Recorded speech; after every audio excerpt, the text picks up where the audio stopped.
श्रीमद् भागवत गीता का ज्ञान जो स्वयं भगवान श्री कृष्ण के द्वारा सबसे बड़े धर्म युद्ध महाभारत की रणभूमि कुरुक्षेत्र में अर्जुन को कुछ 5000 साल पहले दिया।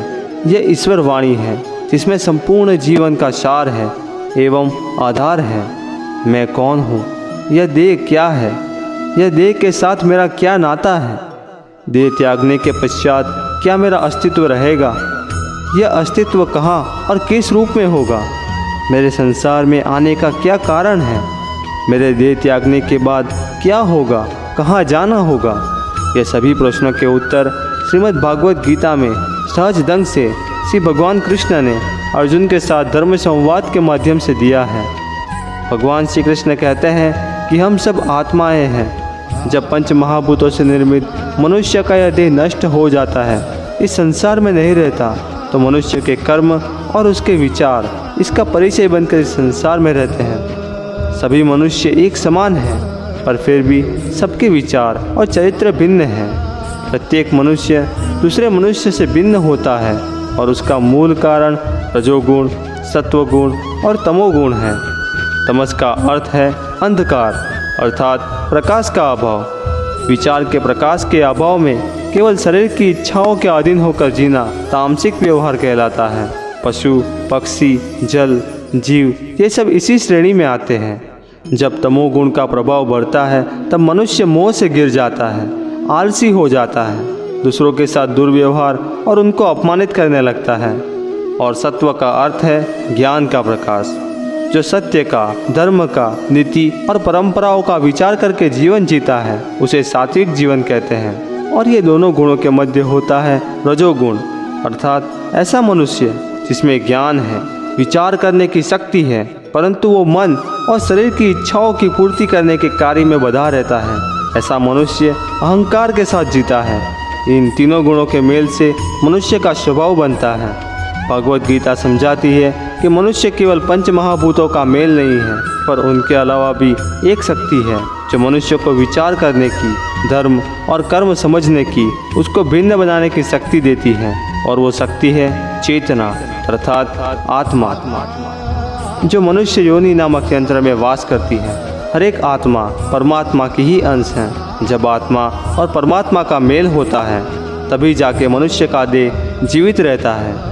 भगवत गीता समझाती है कि ना ये देह तुम्हारा है और ना तुम इस देह के हो। ये देह अग्नि, जल, वायु, पृथ्वी और आकाश तत्व से बना है और अंत में उसमें ही मिल जाएगा। पर आत्मा अमर है। जिस तरह योद्धा रणभूमि में रथ का उपयोग करता है, इसी प्रकार आत्मा इस शरीर नामक रथ का उपयोग करती है, परंतु आत्मा शरीर नहीं है। जिस प्रकार एक रथ के टूट जाने पर उस पर सवार योद्धा का नाश नहीं हो जाता, इसी प्रकार शरीर के नष्ट हो जाने पर आत्मा का नाश नहीं होता। आत्मा को ना कोई शस्त्र छेद सकता है, ना अग्नि उसे जला सकती है, ना जल उसे डुबो सकती है, ना वायु आत्मा को सुखा सकती है। आत्मा अजय है, आत्मा अमर है। शरीर का नाश किया जा सकता है पर आत्मा का नाश नहीं किया जा सकता, क्योंकि आत्मा सनातन है, सर्वव्यापी है। जिस तरह हम पुराने वस्त्रों का त्याग कर नया वस्त्र धारण करते हैं, ठीक इसी प्रकार हमारी आत्मा देह नष्ट हो जाने के पश्चात नया देह धारण कर लेती है। भगवत गीता समझाती है कि तुम्हारा क्या गया जो तुम रोते हो, तुम क्या लाए थे जो तुमने खो दिया, तुमने क्या पैदा किया था जो नाश हो गया। न तुम कुछ लेकर आए, जो लिया यहीं से लिया, जो दिया यहीं पर दिया। तुम क्या खोने से डरते हो, तुम क्या साथ लाए थे जो तुम वापस ले जाओगे। जो आज तुम्हारा है वो कल किसी और का हो जाएगा। तुम आज उसको अपना मानकर व्यर्थ का आनंद ले रहे हो। ये आनंद ही तुम्हारे सर्व दुखों का कारण है। परिवर्तन संसार का नियम है। जिसने जन्म लिया है उसे एक ना एक दिन अवश्य मरना होगा, और जो मरेगा उसे फिर से जन्म लेना होगा। तुम एक पल में अमीर बन जाओगे और एक ही पल में तुम दरिद्र बन जाओगे। इसीलिए तुम ये मेरा है, ये मेरा है, मैं तुमसे बड़ा हूँ, इस तरह के पूर्वग्रह को अपने मन से निकाल दो और उसके बारे में सोचना भी छोड़ दो। इसके बाद सब कुछ तेरा हो जाएगा और तुम सबके। हे आत्मा, तुम ये जान लो यही तुम्हारा जीवन है, यही महाज्ञान सांख्य योग है। भगवत गीता समझाती है कि जब मनुष्य किसी भी कार्य से फल की इच्छा रखता है, धन संपत्ति और प्रशंसा के लिए कार्य करता है, इस कार्य से फल की आशा रखता है, तब अगर हम वैसा फल नहीं प्राप्त करते जैसा हम पाना चाहते थे, तब हमें दुख होता है। और अगर हमें वैसा फल मिल गया जैसा हम पाना चाहते थे, तो वो हमारे अहंकार को बढ़ाएगा और वो अहंकार तुमसे गलत कार्य करवाएगा। अगर तुम किसी भी कार्य में कुछ भी पाने का मोह त्याग दो, पराजित होने का भय त्याग दो, तो वो कार्य को पूरा करने के बाद क्या तुम्हें दुख प्राप्त होगा या सुख? जब तुम बिना मोह के कार्य करोगे तब तुम्हें ना कोई सुख होगा और ना कोई दुख होगा। कार्य सफल हो या निष्फल, यदि वो कार्य के साथ फल की आशा जुड़ी है तो मनुष्य को हानि ही होती है। फल की आशा रखना कामना है और कामना का स्वभाव है कि वो कभी भी पूर्ण रूप से संतुष्ट नहीं हो सकती। जब एक इच्छा पूर्ण होती है तो उसकी जगह कोई और इच्छा आ जाती है और मनुष्य वो इच्छा की पूर्ति में फिर से लग जाता है। और जब ये इच्छाएं पूर्ण नहीं होती है तब उससे असंतोष रह जाता है। तब उनमें से क्रोध की उत्पत्ति होती है और इसी क्रोध से अहंकार और मोह जन्म लेता है। जब हम स्वयं को आत्मा जानने लगते हैं और फल की आशा को त्याग करके सिर्फ कर्म करते रहते हैं, तब हमें हमारे प्रत्येक कर्म का उचित फल मिलेगा ही।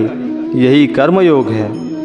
भगवत गीता समझाती है कि जो हुआ वह अच्छा हुआ, जो हो रहा है वह अच्छा हो रहा है, जो होगा वह भी अच्छा होगा, जो हो गया है उस पर व्यर्थ का पश्चाताप ना करो, भविष्य की चिंता ना करो, वर्तमान में जीवन जीना सीखो।